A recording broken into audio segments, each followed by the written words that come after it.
नमस्कार दोस्तों, सभी का हार्दिक स्वागत है आज की इस क्लास में। आज की इस क्लास में हम ज्योमेट्री को आगे बढ़ाएंगे। अभी तक हम लोग ज्योमेट्री की 5 से 6 क्लासेस ले चुके हैं और आज की हम इस क्लास को और आगे बढ़ाते हैं। तो आप ये समझ लीजिए कि ज्योमेट्री जरूरी नहीं कि सिर्फ आप एसएससी का पेपर दे रहे हैं उसी में ज्योमेट्री आती है। जैसे आपकी ज्योमेट्री वीक है, ज्योमेट्री में आपको चीज़ें नहीं आती हैं, थ्योरम्स वगैरह आपको नहीं रटती हैं, तो आप इस क्लास को जरूर देखें, क्योंकि आपको हर एक थ्योरम्स को प्रूव करके या रटा के जैसे भी हो सके, तो मैं हर बार वीडियो में आपको थ्योरम्स करा के समझाता रहता हूं। तो आप इस क्लास को जरूर पूरी देखें। इस क्लास में हम ज्यादातर क्वेश्चंस और थ्योरम्स के बारे में ही बताएंगे, और जितनी भी थ्योरम्स छोटी से छोटी होंगे, जैसे आप किसी भी एग्जाम की तैयारी करते हैं जिसमें ज्योमेट्री आता है या ट्रायंगल्स या क्वाड्रिलेटर, सर्कल, ऐसे रिलेटेड जो भी चैप्टर्स में आप क्वेश्चंस आते हैं, तो आपको इस क्लास को जरूर ज्वाइन कर लेना चाहिए। इसमें आपको सभी इस क्लास में, इस सीरीज में आपको ज्योमेट्री पूरी कंप्लीट हो जाएगी। चलिए हम लोग आज की क्लास को स्टार्ट करते हैं। देखिए पहला क्वेश्चन क्या है, यदि एक त्रिभुज का प्रत्येक कोण दूसरे दो के योग से कम हो, दूसरे के जैसे मान लो कोई भी दो से कम हो, दोनों के योग से कम हो, तो त्रिभुज किस प्रकार का होगा। अब एक चीज समझ लीजिए, जैसे मान लो कोई भी एक ट्रायंगल है ये आपका ट्रायंगल है और इस ट्रायंगल में मुझसे ये बोल रहा है कि दो, ये आपका हो गया ए बी सी, ठीक है, ए बी सी एक ट्रायंगल हो गया। इस ए बी सी ट्रायंगल में मुझसे ये बोल रहा है कि जैसे दो एंगल्स का योग ए प्लस एंगल सी, यदि एक त्रिभुज का प्रत्येक कोण दूसरे दो कोणों के योग से कम है, जैसे देखो इसका ये दो योग किया तो मैं ये किससे छोटा होगा, एंगल ए से, मतलब ये बड़ा होगा, एंगल ए छोटा होगा। एज इट इज ऐसे ही यानी एंगल ए और प्लस एंगल आप बी करोगे तो ये बड़ा होना चाहिए एंगल किससे, सी से। इसी तरीके से आप एंगल ए हो गया यानी ए प्लस सी, क्या करिए ए प्लस एंगल सी, तो ये जो सम होगा वो एंगल बी से क्या होना चाहिए, बड़ा होना चाहिए। क्वेश्चन की लैंग्वेज आपको समझ में आ गई होगी, तो आपको सिर्फ अब इतना बताना है कि ये कौन सा ट्रायंगल होगा, ये आपको ये चीज को बताना है कि ये ट्रायंगल कौन सा होगा, ठीक है।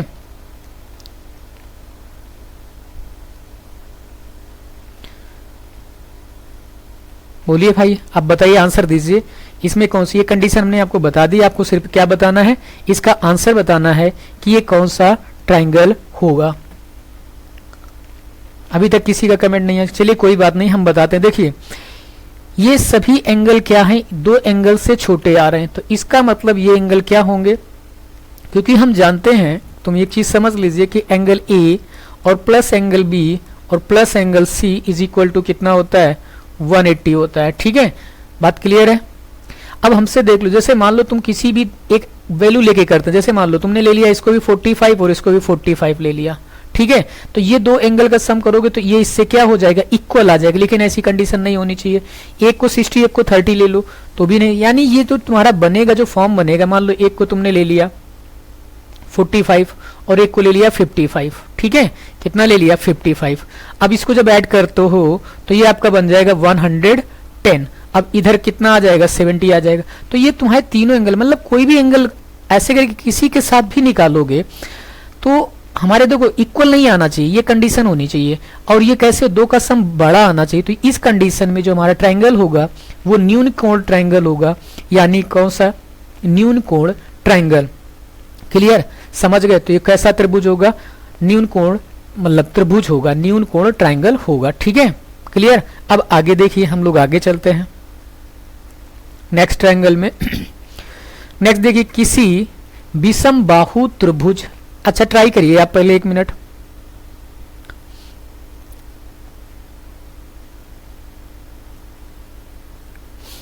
ट्राई कर लिया होगा। देखिए किसी विषम बाहु त्रिभुज पार्क, मतलब एक त्रिभुजाकार, विषम बाहु त्रिभुजाकार एक पार्क है, मान लो बना लो ऐसे करके।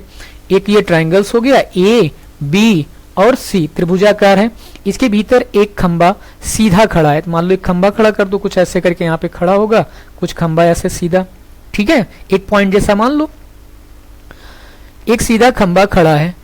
यदि हर कोने से खंबे के शिखर के उन्नयन कोण वही हो तो त्रिभुज अब यहाँ से ऐसे ज्वाइन करो। एक देखो ये खंबा कुछ ऐसे बना कि आप समझ ले 3D फिगर बनेगा, क्योंकि खंबा में बना नहीं सकते हैं कैसे खड़ा होगा, तो बस ऐसे समझ लीजिए कि खंबा कुछ ऐसे खड़ा है और मुझसे ये कह रहा है कि जहां यहाँ शीर्ष जब मिलाते हैं इससे तो जितने एंगल फॉर्म होते हैं वो सभी इक्वल फॉर्म होते हैं इस खंबे के साथ। तो जैसे मान लो इसको अर्थ साथ ऐसे ज्वाइन कराओगे तो ये एंगल ऐसे इधर के ये सभी एंगल आपस में कैसे हैं, इक्वल हैं। तो आपको ये बताना है कि ये कौन सा ट्राइंगल होगा। ठीक है, बहुत सिंपल सा क्वेश्चन। आपको सिर्फ अभी हम लोग ये सीख रहे हैं या ये कह सकते हो इस टाइप के क्वेश्चन कर रहे हैं कि किस ट्रायंगल को क्या कहते हैं, यानी कैसा ट्रायंगल होगा, उसका कौन सा सेंटर होगा, ये बताना है आपको। तो यदि हर कोने के खंबे को, तो मुझे बताना है त्रिभुज में खंबे का पद क्या, यानी उसका केंद्र जो सेंटर है उसको क्या कहेंगे। बताइए, केंद्र पर होगा, परिकेंद्र पर होगा, अंतःकेंद्र पर होगा, लंब केंद्र पर होगा। आपके सामने 4 ऑप्शन है। ठीक है, तो आपको क्या बताना है, ये कौन सा होगा। जैसे आपको इन सारे के बारे में पता हो, केंद्रक किसको होता है, अंतः केंद्र किसको कहते हैं, परिकेंद्र किसको कहते हैं और लंब केंद्र किसको कहते हैं, इन सभी के बारे में जैसे आपको पता है तो आप इस क्वेश्चन का आंसर दे देंगे। और जैसे नहीं पता है तो आपको हो सकता है इस क्वेश्चन को का आंसर देने में आपको थोड़ी सी परेशानी हो। तो बताइए क्या आंसर होगा इसका।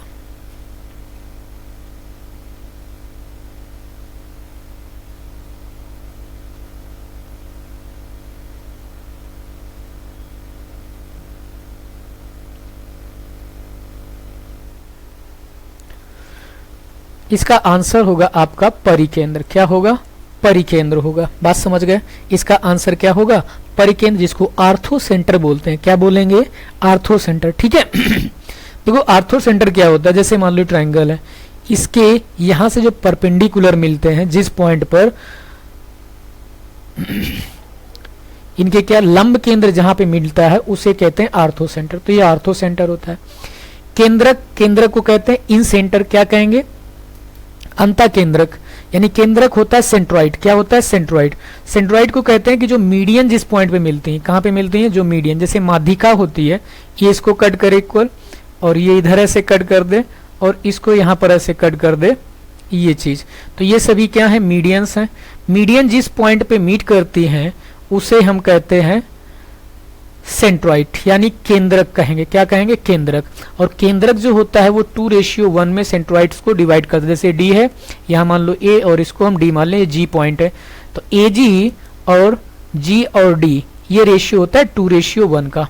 ठीक है, अंतः केंद्र क्या होता है, जो तुम्हारा इन सेंटर होता है वो एंगल बाइसेक्टर क्या होता है, एंगल बाइसेक्टर। जैसे यहां से कोई कोण द्विभाजक यहां पे मिले और इसका कोण द्विभाजक यहां पे मिल रहा है, एंगल बाइसेक्टर जिस पॉइंट, ये पॉइंट मतलब सेंटर पे मिले कुछ ऐसे, ये ए बी और सी, ये एंगल इस एंगल के इक्वल, मतलब ये एंगल बाइसेक्टर है सभी, और ये वाला जो एंगल है वो इस एंगल के इक्वल। तो जिस पॉइंट पे एंगल बाइसेक्टर मिलता है उसको क्या कहते हैं, अंतः केंद्र कहते हैं, इन सेंटर कहते हैं। परिकेंद्र बता दिया, अंतः केंद्र बता दिया। और लंब केंद्र होते हैं जो हमारे लाइंस मतलब परपेंडिकुलर बाइसेक्टर्स होता है, उसको हम क्या कहते हैं, लंब केंद्र कहते हैं। जैसे मान लो यहाँ पर हम इसे लंब डालें तो ये पॉइंट जहां पर लंब मिलते हैं उनको क्या बोलते हैं, लंब केंद्र। ठीक है, तो जिस पॉइंट पे मिलेगा उसे लंब केंद्र कहेंगे। बात क्लियर हो गई, यहां तक किसी को कोई डाउट होगा तो बता दीजिए। चलिए नेक्स्ट देखते हैं क्वेश्चन, आगे देखिए। त्रिभुज के समतल में जो 2 बिंदु त्रिभुज की भुजाओं से समान दूरी पर हैं तो उन बिंदुओं की संख्या कितनी होगी। इस क्वेश्चन को आप लगाइए। Question number 29।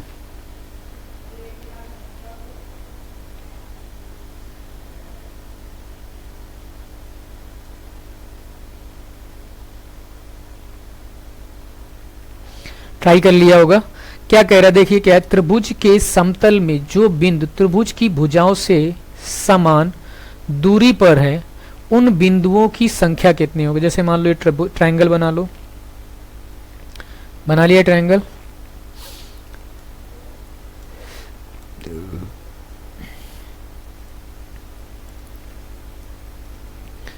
हमने एक ट्रायंगल ले लिया, ये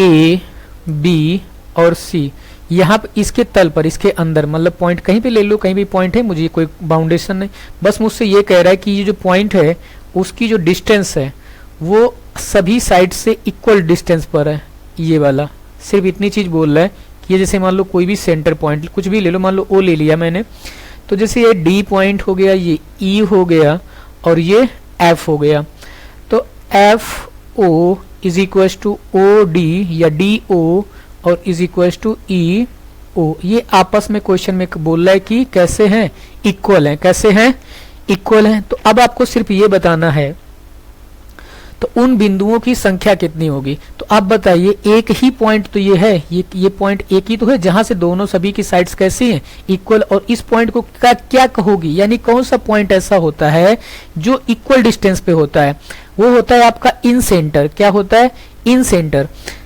क्लियर। उसको क्या कहते हैं, इन सेंटर कहेंगे या अंता केंद्र कहेंगे, क्या कहते हैं, अंता केंद्र कह सकते हो, या इसको हम क्या बोलेंगे, इन सेंटर बोलेंगे। तो ये इन सेंटर से, इन सेंटर ही होता है ऐसा जो क्या होता है उस सेंटर से इक्वल डिस्टेंस पर होता है। बात क्लियर है। तो अब यहां पर आप लिख सकते हो आई, ठीक है, क्लियर। तो ये कितने पॉइंट होंगे, सिर्फ एक ही पॉइंट होगा। कितने पॉइंट्स होंगे, सिर्फ और सिर्फ आपका एक पॉइंट ऐसा होगा जो ये इक्वल डिस्टेंस पर डिवाइड करेंगे और वो पॉइंट का नाम होगा इन सेंटर। क्या नाम होगा, इन सेंटर। बात क्लियर है। चलिए नेक्स्ट क्वेश्चन से लगाते हैं हम लोग। देखिए नेक्स्ट क्वेश्चन को ट्राई करिए।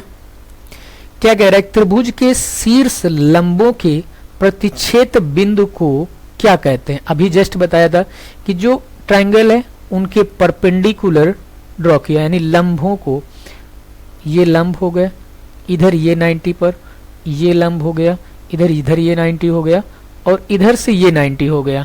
तो ये मेरा ए, बी और ये हो गया आपका सी।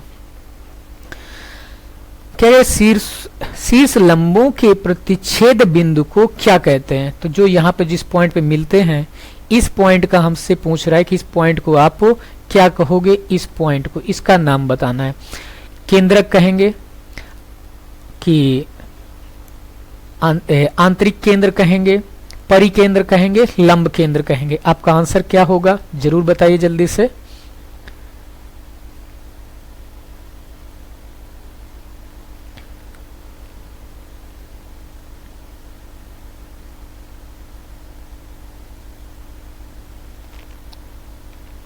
हो गया होगा, कर लिया होगा। हमने क्या पूछा कि इसमें क्या होगा, तो हमने जस्ट अभी कराया था।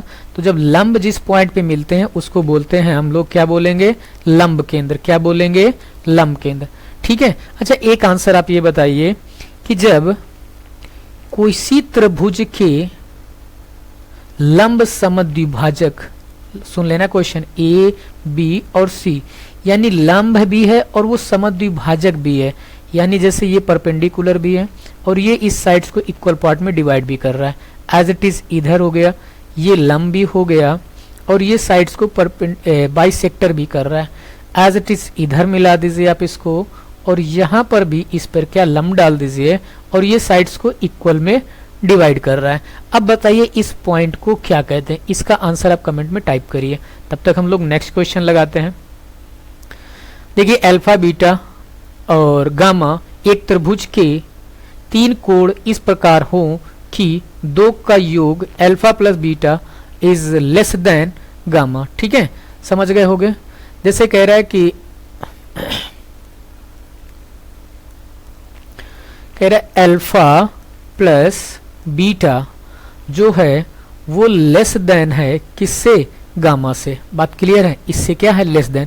तो हमसे पूछ रहा है कि त्रिभुज जो होगा, ट्रायंगल जो होगा ए बी सी, ये क्या, कौन सा ट्रायंगल होगा। अभी आपको मैंने समझाया था, एक ट्रायंगल में लेके यही चीज समझाई थी। अब यहाँ पर दूसरे तरीके से पूछ रहा है, इसका आप आंसर जल्दी से टाइप करें।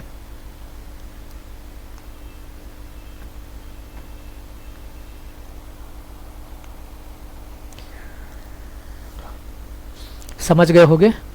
अभी तक किसी का आंसर नहीं। चलिए देखिए मैं बता रहा हूं। जब आपको ये कंडीशन होगी तो आपको पता है कि 2 एंगल का जो सम हो वो तीसरे से छोटा हो, तो इसका मतलब सीधी सी बात है कि कोई एक एंगल 90 से ग्रेटर देन होगा। ठीक है, इतनी कंफर्म है कि एक एंगल 90 से क्या होगा, ग्रेटर देन होगा। जब कोई भी ट्रायंगल, किसी भी ट्रायंगल में, आप जानते हो किसी भी ट्रायंगल में कोई एक एंगल क्या हो, 90 से ज्यादा हो। जैसे मान लो ये थीटा है, थीटा क्या है, ये 90 से ग्रेटर देन है और 180 से क्या है, लेस देन है। जब ऐसी कंडीशन होती है तो उसको हम बोलते हैं ऑब्ट्यूज एंगल ट्रायंगल। क्या बोलते हैं, ऑब्ट्यूज एंगल ट्रायंगल।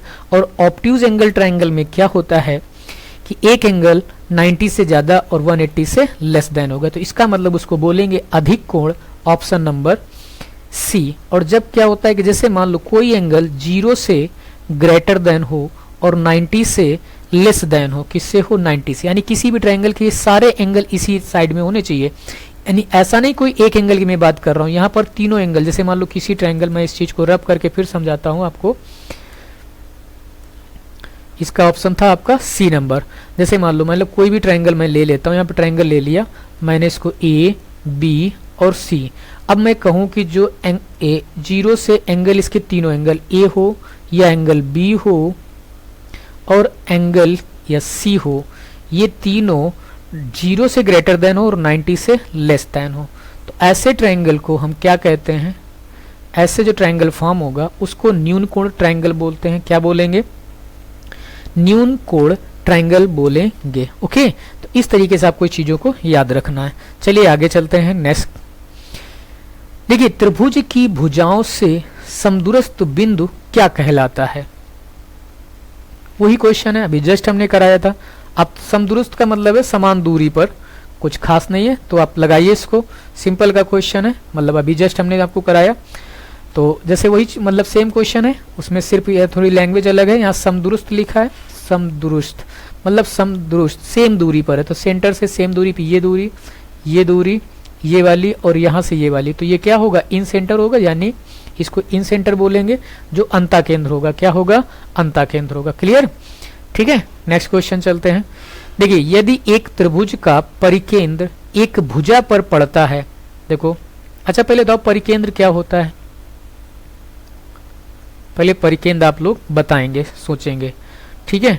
ये राइट एंगल ट्रायंगल ही होगा, आंसर इसका क्या होगा, समकोण त्रिभुज होगा। यहाँ पर कोई दिया है लेकिन ऐसा कुछ नहीं दिया। यहाँ देखिए क्या दे रहा है, यदि त्रिभुज का परिकेंद्र एक भुजा पर पड़ता है तो त्रिभुज का लंब केंद्र किस पर पड़ेगा, तो लंब केंद्र कहाँ पड़ेगा, शीर्ष पर पड़ेगा। आंसर नंबर आपका क्या हो जाएगा, ए हो जाएगा, क्योंकि परिकेंद्र राइट एंगल ट्रायंगल में परिकेंद्र ऐसा होता है, जो तुम्हारा जो परिकेंद्र होगा आर्थो सेंटर होता है, वो राइट एंगल ट्रायंगल पे होता है। कहाँ पे होता है, भुजा पर, और किसी में नहीं होता। जब राइट एंगल ट्रायंगल होगा तो उसका लंब केंद्र कहाँ होगा, शीर्ष पर होगा, किसी न किसी एक शीर्ष पर होगा। तो इस शीर्ष पर होगा, मान लो मैंने ट्रायंगल ले लिया ए बी सी, तो बी शीर्ष पर क्या है, उसका लंब केंद्र हो गया। ठीक है, समझ गए। अब इसका आंसर जो पहले आप बताइए, आर्थो सेंटर कहते किसको हैं,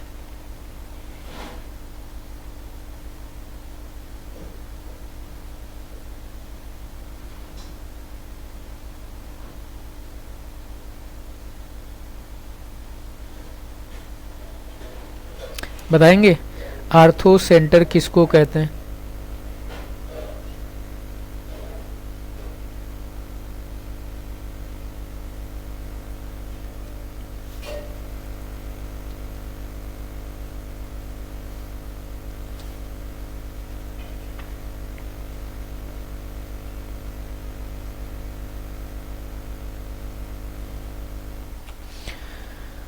ठीक है, कर लिया होगा। देखो क्या होता है कि जहां पर इनके परपेंडिकुलर मिलते हैं उस पॉइंट को हम क्या बोलते हैं, मतलब देखो जैसे मान लो एक कोई ट्रायंगल ले लें हम ऐसे, और फिर उसके यहाँ से हम परपेंडिकुलर ड्रॉ कराएं, कुछ यहाँ पे ऐसे परपेंडिकुलर ड्रॉ कराएं और इससे यहाँ पे ड्रॉ कराएं, तो जिस पॉइंट पे मीट करते हैं उसे क्या कहते हैं, आर्थो सेंटर कहते हैं। जो परपेंडिकुलर जिस पॉइंट पे मीट करते हैं, तो ये चीज़ होती है, इसी को आर्थो सेंटर बोला जाता है। ठीक है, चलिए नेक्स्ट क्वेश्चन देखते हैं।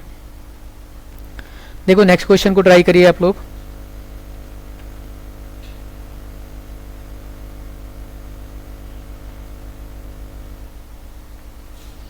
एक क्वेश्चन मैंने पूछा था, देखो मैं उसका आंसर बता देता हूं आपको। कौन सा क्वेश्चन पूछा था, हाँ ये वाला पूछा था। जब कोई भी परपेंडिकुलर बाइसेक्टर ड्रॉ किया जाता है, इसको जी पॉइंट ना लेके कुछ और ले लेते, ठीक है, इसको सी ले लो, इसको क्या बोलते हैं, सरकम सेंटर बोलते हैं। क्या बोलते हैं, सरकम सेंटर। ठीक है, तो ये तुम्हारा सरकम सेंटर सी से रिप्रेजेंट कर देंगे। ये क्या हो जाएगा, इसको बोलेंगे सरकम सेंटर। ओके, चलिए नेक्स्ट आते हैं क्वेश्चन। ये हो गया था, ये भी हो गया। इस पर आते हैं। देखिए, एक त्रिभुज का परिकेंद्र और लंब केंद्र संपादी हो, मतलब एक ही पॉइंट पे मिल रहा हो, यानी लंब केंद्र हो या परिकेंद्र हो, वो सभी तीनों कहाँ पे मिल रहे हैं, एक पॉइंट में मिल रहे हैं। तो ऐसे ट्रायंगल को आप क्या कहोगे, वो आपका इक्विलेटरल ट्रायंगल होगा, समबाहु त्रिभुज होगा। ठीक है, ए बी सी। लेकिन इसमें ये नहीं पूछा है क्या होगा, क्वेश्चन में क्या पूछ रहा है, का परिकेंद्र और लंब केंद्र संपाती हो तो केंद्रक भी उसके साथ संपाती होगा, केंद्रक उनसे भिन्न होगा, त्रिभुज समद्विभुज होगा, त्रिभुज समकोणी होगा। ये तो नहीं होगा और ये नहीं होगा, केंद्रक उसके भिन्न भी नहीं होगा। आंसर नंबर आपका क्या है, ए होगा, क्योंकि ये चीज किसमें होती है, सिर्फ और सिर्फ इक्विलेटरल ट्रायंगल में। किसमें होगी, इक्विलेटरल ट्रायंगल होता है उसी में ऐसा होता है। चलिए आगे देखिए, जो समबाहु त्रिभुज होता है उसमें होता है। देखिए, एक अधिक कोण त्रिभुज के परिकेंद्र की अवस्थिति क्या होती, अधिक कोण जो समझते हो आप, राइट, एक बना लीजिए एक अधिक कोण। जैसे मान लो कुछ ऐसे करके ऐसे ट्रायंगल फॉर्म हो गया। अब इसमें पूछ रहा है कि इसमें जो आपका परिकेंद्र होगा वो कहाँ पे होगा। ठीक है, इसका आपसे पूछा जाए जिसका परिकेंद्र होगा वो कहाँ पर होगा। ऑप्शन में क्या है, यह त्रिभुज के अंदर होता है, यह सबसे बड़े फर्श यानी पार्श्व के विपरीत शीर्ष पर होता है, नहीं, यह सबसे लंबे पार्श्व का मध्य बिंदु। तो यहाँ पे हिंदी बहुत अलग सी है। अब हम कल की क्लास में इंग्लिश से ही क्वेश्चन कोशिश करेंगे, इंग्लिश टाइप कराएं, और ऐसे नहीं बन पाता है। यह त्रिभुज के बाहर होता है, तो इसका आंसर आपका सी हो जाएगा, सॉरी डी हो जाएगा। कौन सा हो जाएगा, डी ऑप्शन हो जाएगा, क्योंकि ये इसका जो परिकेंद्र होगा वो कहाँ होगा, त्रिभुज के बाहर होता है। कहाँ होता है, त्रिभुज के बाहर होता है। ठीक है, समझ गए। तो इसका जो परिकेंद्र होगा वो त्रिभुज के बाहर होता है। देखो, किसी त्रिभुज के तीनों ऊंचाइयों का योग कितना होता है, तो किसी भी त्रिभुज की जब आप तीनों ऊंचाइयां निकालते हो तो उनका जो योग होता है, जैसे मान लो त्रिभुज है ये ए बी सी, और इनकी तीनों हाइट यानी परपेंडिकुलर, यहाँ पर डी ड्रॉ करिए, इधर ड्रॉ कर लीजिए, इसको डी ले लीजिए, इसको ई ले लीजिए, और इसको इधर से ड्रॉ करेंगे तो ये एफ हो जाएगा। क्या हो जाएगा, एफ। तो इन तीनों का जो सम होता है यानी A D plus B E plus C F, वो लेस देन होगा किससे, A B plus B C plus C A से। इनसे क्या होगा, ये छोटा होता है, इस चीज को ध्यान रखिए। देखिए यहाँ भुजाओं का योग से अधिक होगा, भुजाओं के योग से कम होगा। ऑप्शन नंबर आपका क्या होगा, बी होगा। इनमें रिलेशन और भी होता है, फार्मूला मैंने बताया था, देखिए क्या होता है, चलो मैं लिख देता हूँ। यहाँ होता है 3 AB² plus BC² plus CA², ये इक्वल होता है 4 AD² प्लस BE² और प्लस CF² के। ठीक है, तो इस चीज को आपको याद रखना, ये थ्योरम होती है, आप इसको भी याद कर लीजिए, इनके इक्वल होते हैं इस वैल्यूज। आगे देखिए, एक त्रिभुज में यदि 3 शीर्ष लंब बराबर हो, यानी लंब की जो दूरियां हैं वो कैसी हैं, बराबर हो, तो वो त्रिभुज कैसा होगा, समबाहु त्रिभुज होगा। मतलब जैसे देखिए, एक ही ट्रायंगल है, इनकी यहाँ से परपेंडिकुलर ड्रॉ किया जाए, शीर्ष लंब बोल रहा है, और फिर कह रहा है तीनों आपस में कैसे हैं, बराबर है। सभी जो लंब हैं वो आपस में आप कैसे बोल रहा है, इक्वल है। ठीक है, तो जब ये सभी इक्वल हैं, ये इक्वल हैं, तो इसका मतलब क्या हो गया, वो क्या होगा, आपका समबाहु त्रिभुज होगा। ठीक है, चलिए नेक्स्ट क्वेश्चन देखिए, क्वेश्चन नंबर 138। ABCD में दो बिंदु DE और EE क्रमशः AB और रेखा के इस प्रकार हैं कि AC और BD उसके समांतर है, BE और CADEF, मतलब देखो बना लेते हैं ट्रायंगल, सिंपल सा, इसमें क्वेश्चन नहीं, आपको समरूप से लेकर ट्राई कर सकते हैं क्वेश्चन। देखिए, A B और C, ABC एक ट्रायंगल हो गया, D और E AB और BC पर इस प्रकार हैं, यहाँ पर ले लीजिए D और यहाँ पर ले लीजिए आप E, इस प्रकार है कि AC और DE, AC एक मिनट, D और E AB और BC रेखाओं पर इस प्रकार हैं, BC पर है, ये इधर नहीं है, AC पे नहीं है, ये किस पर है, BC पर है। ठीक है, ये जो E दिया है वो इस पर नहीं है, वो आपका किधर है, BC पे है। इधर बना लीजिए इसको E पॉइंट। ठीक है, ये E पॉइंट यहाँ पे ले लीजिए। और फिर कह रहा है AC और DE, AC और DE, इसको यहाँ से ऐसे मीट करा दीजिए। ये कैसे बोल रहा है कि ये पैरेलल है, कैसी है, पैरेलल, समांतर है। तो त्रिभुज ABC, त्रिभुज ABC और कॉमा लगा के लिख लीजिए, या और लिख लीजिए, और त्रिभुज DBE है, कैसा है, अब ये बताना है। हमेशा समान यानी समरूप होंगे, सर्गवांसम होंगे, केवल सर्गवांसम होंगे जब रेखाएं AB के बराबर होंगी, केवल तभी समान जब D रेखा AB के बराबर हो। तो आपको इसका आंसर बताना है। तो एक चीज आप देखें, ये ट्रायंगल है सिमिलर, ये क्या है, सिमिलर, ये करस्पॉन्डिंग एंगल आपस के इक्वल है। ये वाला एंगल इस एंगल के और ये जो एंगल है वो इस एंगल के इक्वल है। तो ये दोनों ट्रायंगल कैसे हैं, आपके सिमिलर ट्रायंगल है। कैसे हैं, ट्रायंगल हैं आपके सिमिलर, यानी ABC। तो ये हर एक कंडीशन में क्या रहेंगे, ट्रायंगल DBE जो होंगे वो सिमिलर रहेंगे। तो ये आपका जो आंसर होगा वो आपका ऑप्शन नंबर होगा, हमेशा समरूप रहेंगे। क्या रहेंगे, समरूप रहेंगे। Option number C, option number C. Okay, देखिए नेक्स्ट क्वेश्चन है। ये क्वेश्चन आपको करके इसका आंसर कमेंट में टाइप करना, सिंपल सा क्वेश्चन है। देखो यहाँ पर ये है, ये 90 दे रखा है, ठीक है, परपेंडिकुलर, और आपको x की वैल्यू पूछी जा रही, और उसके बाद आपको दिया AB is parallel to CD, यानी ये लाइन इस लाइन के कैसी है, पैरेलल है। तो आप समझ गए होंगे, ये अल्टरनेट एंगल बन जाएगा। ये 37 है, तो यहाँ भी ये कितना हो जाएगा, 37 हो जाए। बाकी आप पता है कि 180 से इसको लेस करा के दोनों को ऐड करके माइनस कराएंगे तो आ जाएगा। तो अब इसका आप आंसर निकाल लीजिएगा और कमेंट बॉक्स में जरूर टाइप करें।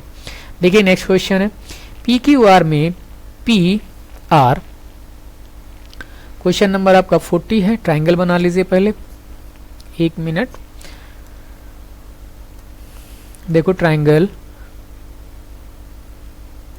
PQ और R, PQR, PR और PQ भुजाओं में क्रमशः S और T बिंदु हैं। तो PR ले लिए यहाँ पे, और उसके बाद है आपका PR और PQ पर यहाँ ले लीजिए पॉइंट। तो PR पर है आपका S, PR पर क्या दिया है, आपका S दिया है, और PQ पर आपका दिया है T पॉइंट। क्या दिया है, T पॉइंट दिया है। उसके बाद आपको से क्या बोल रहा है, T पॉइंट दिया है। एंगल PQR, एंगल PQR, तो एंगल देख लो PQR, पहले तो इसको ज्वाइन करा दो यहाँ से ऐसे, और ये PQR जो एंगल है वो PST इस एंगल के कैसा है, इक्वल है। अब देखो PT हमें दे रखा है 5, और PS हमें दे रखा है कितना, 3 दे रखा है। PS कितना दिया है, PS दिया है 3, ठीक है। और TQ आपको भी दे रखा है 3। तो मुझसे पूछ रहा है SR, ये पूछ रहा है SR कितना होगा, ठीक है, समझ गए होगे। तो देखिए इसको करते हैं हम लोग क्वेश्चंस को। ट्रायंगल लिखिए, triangle PQR is a similar triangle. अभी बताएंगे सिमिलर क्यों है। ट्रायंगल PST के सिमिलर है, क्यों, देखो ट्रायंगल इसमें Q एंगल जो है वो एंगल S के इक्वल है, और दूसरी चीज क्या है कि जो एंगल P है वो कैसा है, कॉमन है। कैसा है, कॉमन एंगल है। बात समझ गए, ये कॉमन हो जाता है, तो इसलिए ट्रायंगल क्या हो गए, सिमिलर हो गए। कैसे हो गए, सिमिलर। तो हमें निकालना क्या, दिस साइड चाहिए हमें। कौन साइड चाहिए, ये वाली। तो इसका रेशियो लिखो। कैसे लिखोगे, जब साइड्स जब तुम्हारे ट्रायंगल सिमिलर होते हैं तो उनकी करस्पॉन्डिंग साइड्स के रेशियो आपस में इक्वल हो जाते हैं। यानी आप लिख सकते हो क्या, PQ upon PS is equal to आप लिखोगे PR अपॉन में PT P और T। बात क्लियर। अब देखो PQ की लेंथ हो गई आपकी कितनी, 8। PQ कितनी हो गई, 8 अपॉन में PS कितना दिया है, 3। तो उसको आप यहाँ पे 3 डालिए, फिर इक्वल का साइन लगाइए। पी आर की लेंथ हो जाएगी, मान लो इसको मैं जैसे मैंने लेट कर ली एक्स, तो पी आर की लेंथ होगी 3 प्लस एक्स। उसके बाद पी आर ले लिया, पी और टी की वैल्यू क्या है आपकी 5 है।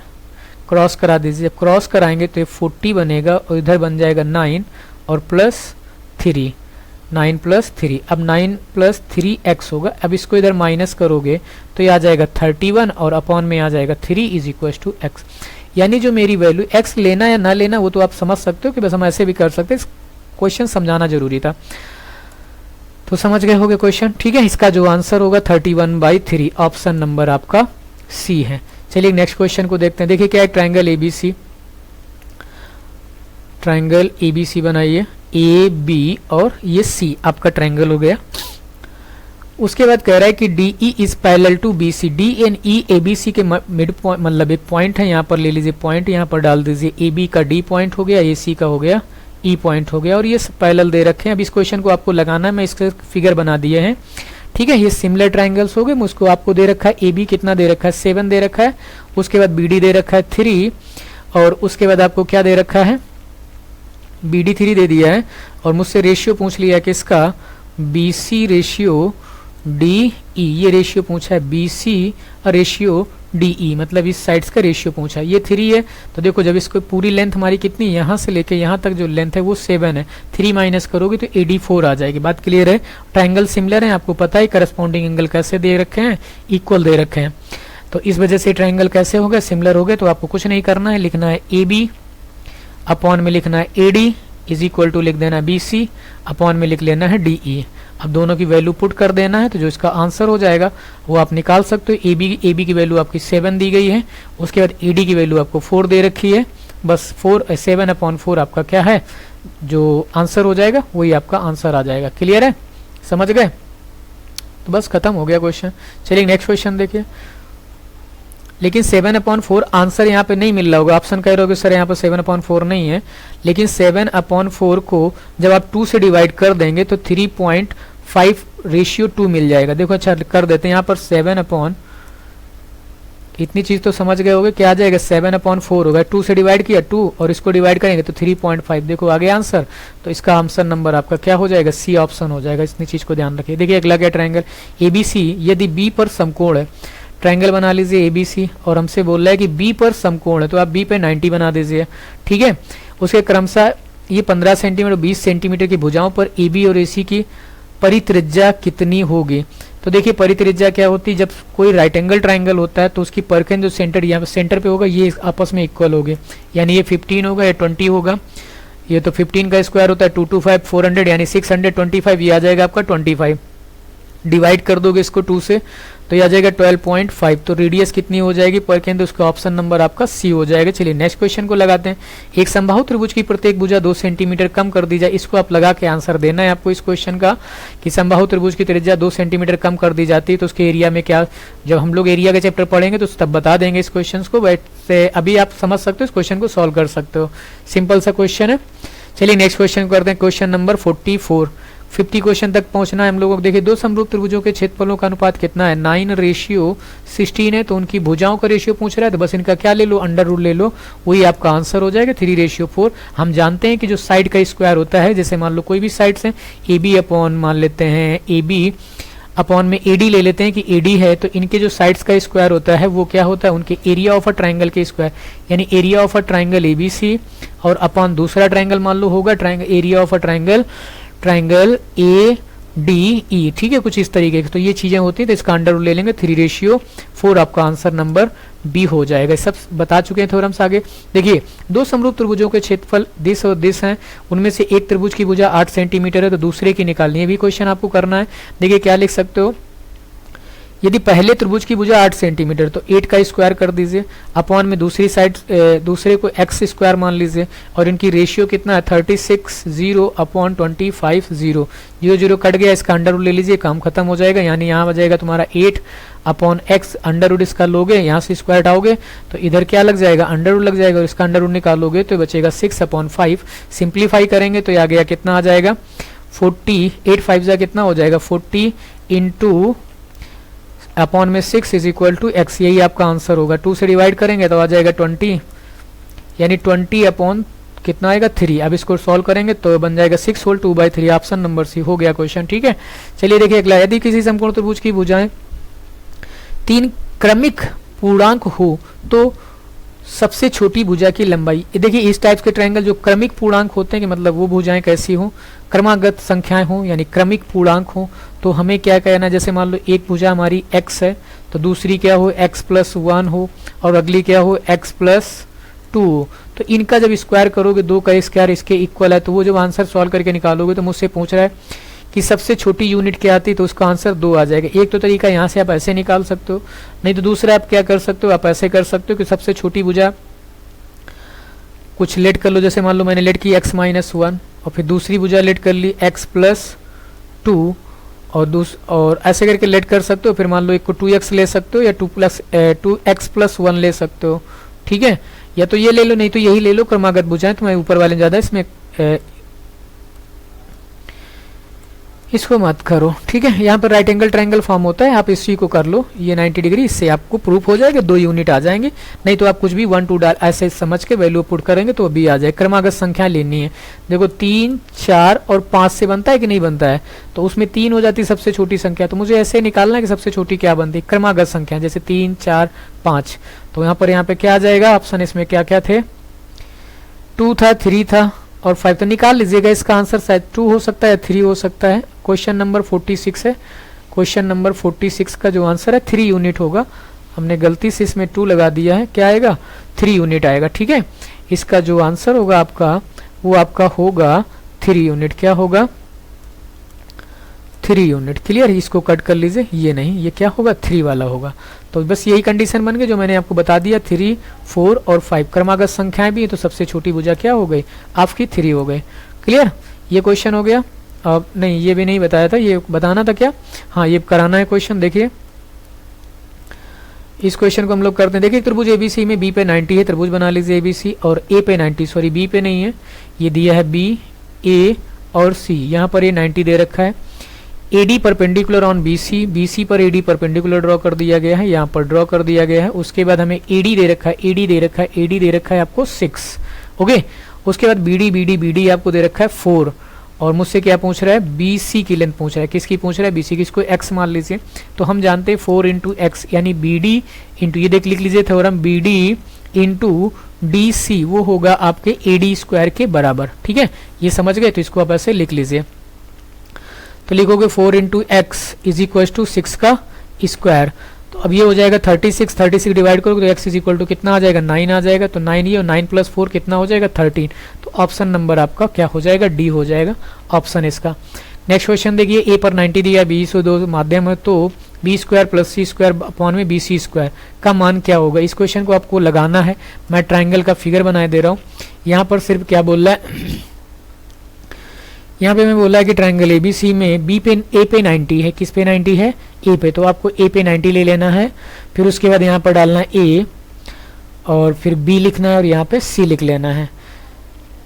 ठीक है, इतने नाम लिख लिया। 2 मध्यस्थ है, मतलब ये BP और CQ, BP और CQ जो है वो उनके क्या हैं, मध्य बिंदु हैं। ठीक है, यहाँ पर आप ले लीजिए कि इस जगह पे आप लीजिए और यहाँ पे ले लीजिए BP, और यहाँ पर लिया हमने कौन सा Q पॉइंट, और यहाँ पे ले लीजिए P पॉइंट। ठीक है, तो B और P इससे मिला दीजिए, ये वाला जाके ऐसे इस पॉइंट पे, और इसको यहाँ से मिला दीजिए आके